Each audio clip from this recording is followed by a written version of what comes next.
Hello साथीहरु, यति बेला हामी पोखराको फेवा तालमा छौं। हामी पोखरा फेवा तालको डुङ्गामा सवार गरिरहेका छौं। यति बेला मसँगै हुनुहुन्छ साथीहरु सुमन पन्ती, बाबुराम पाण्डे, यता मोहन बस्नेत सर हुनुहुन्छ। के छ सर, कस्तो लागिरहेछ? यति मजा आइरहेछ कि मान्छेहरु खास घुम्नको लागि विदेश किन जान्छ जस्तो लाग्छ कि। यस्तो यति स्वर्गको टुक्रा छ यो नेपाल, त्यसमध्ये यो पोखरा आहा कति मजा छ। हेर्नुहोस् त, पारि ठ्याक्क हिमाल देख्न सकिन्छ। हामी ठ्याक्क तालमाथि डुङ्गा चढाउँदै हिँडिरहेका छौँ।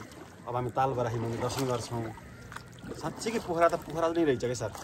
अरू के छन् सर यहाँ घुम्न? तपाईँ के घुम्नुभयो यहाँ आएर? यहाँ सर अब यस्तो खास अब आएपछि अब खास मेन भनेको सर यो फेवा ताल भयो होइन। डुङ्गा चढ्नेदेखि अब ताल बराही मन्दिर दर्शन गर्ने भइहाल्यो।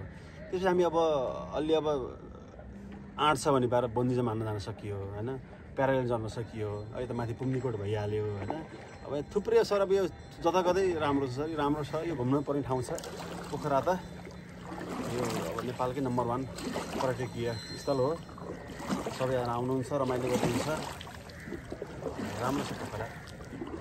तपाईँहरू खास किन आउनुको, कहिले आउनुको भेट भयो एक्कासी? म सर यो कोटीहोममा दर्शन गर्न आएको थिएँ। हजुर, मलाई चाहिँ हाम्रो के अरे विजय कृष्ण मूर्ति महाराजले चाहिँ मलाई आग्रह गरिसकेपछि म चाहिँ गुल्मीबाट हिजो गाडी लिएर यति बेला चाहिँ म पोखरामा छु। हामीसित सुमन पन्ती। के छ सर, तपाईँलाई कस्तो लागिरहेछ ल भन्नुहोस् त? राम्रो लागिरहेछ। खास यो चाहिँ यस्तो रहेछ त, गर्लफ्रेन्ड भएकालाई हो, गर्लफ्रेन्ड ल्याएर आएर चट्ट घुम्ने ठाउँ पो रहेछ यो त। यहाँ तपाईँले साँझ विभिन्न दृश्यहरू देख्नुभयो यहाँका फेवा तालको वरिपरि। तपाईँलाई के मनमा के छायो भनिदिनुहोस् त, प्रश्न पारिदिनुहोस्। यो मेरो अलिक यस्तो भयो भन्ने भयो कि ए भनेपछि म एक्लो छु, सिङ्गल एकदम अभिशापै भयो जस्तो लाग्यो। जिन्दगी भगवान्ले किन यसरी जन्म दिए, यो त सबैले अङ्गालो मार्दै हिँड्दै गर्दाखेरि चाहिँ नि मैले बाबुराम दाइको अङ्गालो मारेर हिँड्नु पर्दा योभन्दा समस्या, योभन्दा पीडादायी अरू के हुन सक्छ र मेरो जिन्दगी भन्ने मात्र मैले महसुस गरिरहेको छु। यदि कोही खाली हुनुहुन्छ भने तुरन्त हाम्रो सुमन पन्ती भाइलाई चाहिँ सम्पर्क गर्नुहोला। सम्पर्क नम्बर चाहिँ अहिले यहाँ नदिइहालौँ। उहाँको चाहिँ फेसबुक आइडी छ, टिकटक छ, उहाँले भेटाइहाल्नुहुन्छ। बाबुराम सर, हाम्रो गरिब दुखीका भगवान हुनुहुन्छ यहाँ Baburam Pande sir. Hello Baburam sir. Baburam sir यता बाबुराम सर यता ल। आज यति बेला हामी पोखरामा छौँ, फेवा तालमा रमाइलो गरिरहेका छौँ। हामी आएको 3 दिन जति भयो। खाइपी बाहेक अरू केही भएको छैन। उहाँ चाहिँ अहिले बन्द कोठामा भित्र हुनुहुन्थ्यो। आज चाहिँ उहाँ एकदम बाहिर खुल्ला तालभित्र, तालमा आएर तालमाथि आइसकेपछि चाहिँ असाध्यै आनन्द आयो। त्यो पर्दाभित्र गुम्सिएर बसेका थियो त्यो रुम भित्र। पर्दाभित्र अटाउनु भयो तपाईँ त्यसो भए? अनि तपाईँको बसाइ कस्तो छ सर पोखरामा?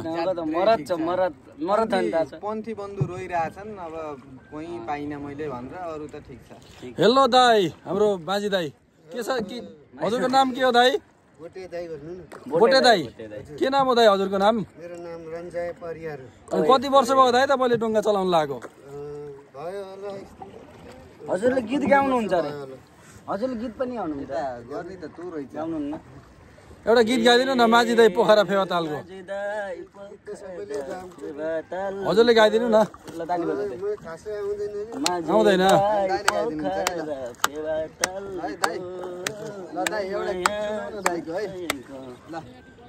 कति आउँछन् दाई मान्छे यहाँ?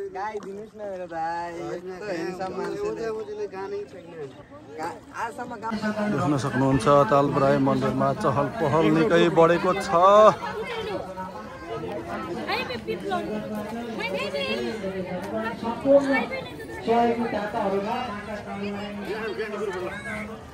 साथीहरु, हामी यति बेला ताल बराही मन्दिरमा आइपुगेका छौँ। यहाँ मन्दिर बन्दै रहेछ। भगवती राउजीबाट 105 रुपैयाँ सहयोग गर्नुभएको थियो। यहाँलाई पनि धेरै धेरै धन्यवाद। त्यसै गरी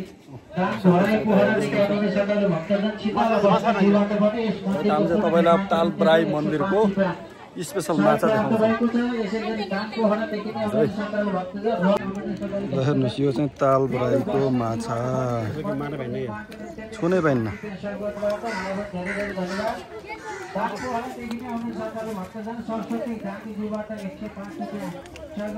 माछा हेरौँ न। बेच्छन् कि क्याप्छन् है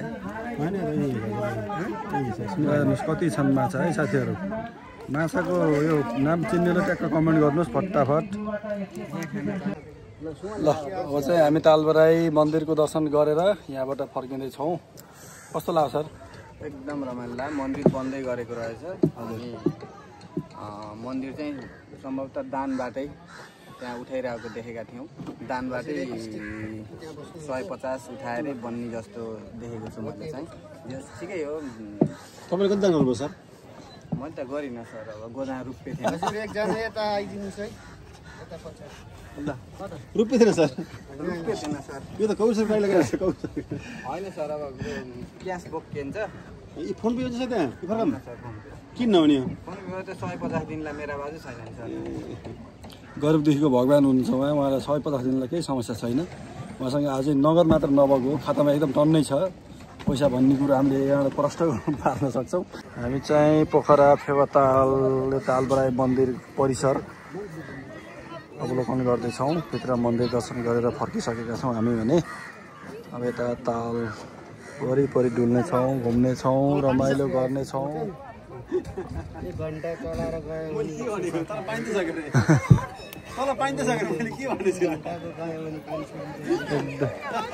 हेल्लो गर्नु त हेल्लो गर्नु उहाँलाई चाहिँ खङ्ग्रे चाहिँ अब मोहन सर हुनुहुन्छ सर कस्तो लाग्यो तपाईँलाई ल भन्नुहोस् त दर्शन गरियो मजासँग अनि फर्किन थालियो म त सर हिँड्न बोटेदाइ छु अब मलाई गाह्रो छ तपाईँहरूलाई यस्तो डुलाउनु परेको छ जिन्दगी सर यस्तै छ सर क्या नि अब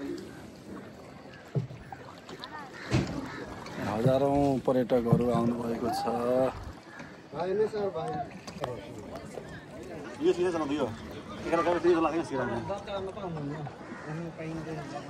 यहाँ कसैले अब जति छ भयो अब नयाँ ठाउँ बनाउन छ भने त्यही दर्ता भएको किन्ने नयाँ चावडाले यही चावडा हिँडेर साथीहरू डराएर के हो यो पुरै भागलाई गरेर छोपेर बस्नुहोस् अरू नसाको लाएर अनि त केही छोपे होइन साथी भाइ कस्तो डराएको र काफर यार यस्तो घाम भएको घाम भएर यस्तरी छोप्नुपर्छ सर बरु सर यस्तरी नडराउनु न सर केही हुन्न कि सर म हामी छौँ कि सर यार तपाईँ नडराउनुहोस् न यार बाबुराम सर डराएर सुमन पन्थी पनि डराएर चरप्पै हुँदैन भर्खर यहाँबाट पुग्न नि सक्छ हो नफुङ्गाला भाइ अझै छ तिम्रो जिन्दगी जिउन छ अझै धेरै छ यस्तो साथी डराएर पनि यार तपाईँ बरु डराएर भिडियो किन्दैछ मलाई त दिइरहेछ सर म त सर हेर्नुहोस् है भ्यू पोखरा नआएकोले दर्शन गर्नुहोस् जय तालबराई लेख्नुहोस् है कमेन्टमा फटाफट बग्नु त भित्र त कहाँ बाहिर सर के छ सर कस्तो लागिरहेछ एकदम रमाइलो भइरहेछ इन्जोय गरिरहेछ म त हजुर अरू केही भन्नुहुन्छ पोखरा त साँच्चीकै नै पोखरा पुरै छ यहाँबाट मोबाइल फस्यो भने के हुन्छ सर अब कसो भने त माया मार्ने सर यति बेला हामी पोखरामा छौँ यो पोखरा भनेपछि सबैलाई फेवातालको साह्रै याद आउँछ यहाँ जानै पर्छ भन्ने छ हामी पनि धेरै पटक पोखरा आयौँ तर यहाँ खासै यसरी मजाले आफै यो बोटिङ लिएर हिँडेको थिएनौँ आज चाहिँ मजा आइरहेछ एकदम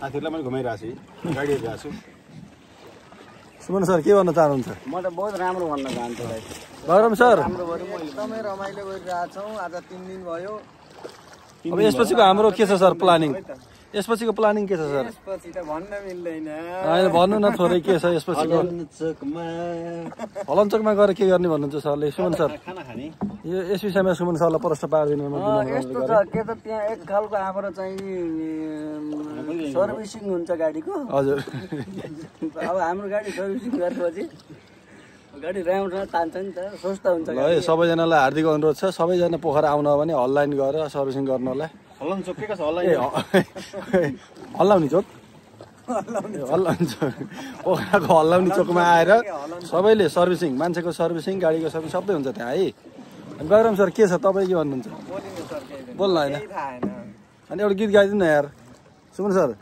एउटा गीत गाइदिनु सर राष्ट्रिय फेवाताल बसाइले साइली त्यार बर उसले राम्रो गाएको यार लाग्यो खेती मेरो बेला छाड्नु